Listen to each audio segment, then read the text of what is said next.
হ্যাঁ, আপনার আজকের একটা ভুল সিদ্ধান্ত আপনার আর আপনার ভবিষ্যৎ প্রজন্মের ভবিষ্যৎ শেষ করে দিতে পারে।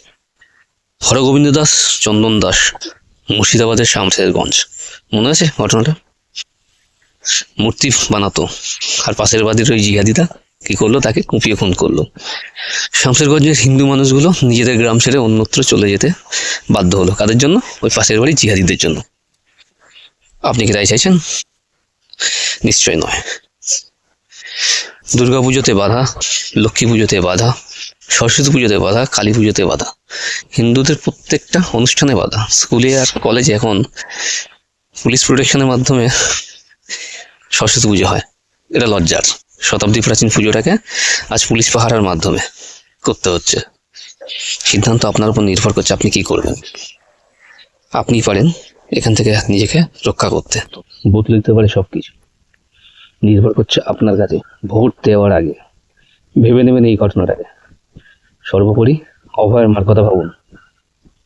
আপনার বাড়িতেও মেয়ে আছে, কারোর মা আছে, কারোর বোন আছে, কারোর দিদি আছে। ভেবে নেবেন একবার কি করবেন, কোথায় দেবেন ভোটটাকে, তার বুঝে শুনে ভোট করবেন। আপনার একটা ভুল সিদ্ধান্ত পরে শমশেরগঞ্জ হচ্ছে আপনার পাড়ায়, আপনার এরিয়ায় থাকবে, হতে পারে পরবর্তী অভয় আপনার কাছে, তো আপনার পার্শ্ববর্তী, আপনার ফ্যামিলির। কি ভাবছেন? এটাই শেষ ট্রেন, যেটাতে আপনি উঠতে পারবেন, পারাপার হতে পারবেন, এরপরে কিন্তু আর ট্রেন নেই। আর ট্রেন আসবে কিনা তার কোনো সম্ভাবনাও নেই।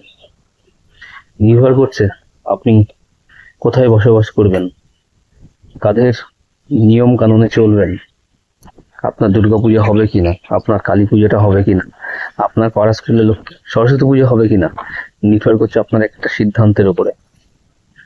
আপনার এরিয়া সুরক্ষিত কিনা নির্ভর করছে আপনার সিদ্ধান্তের উপরে।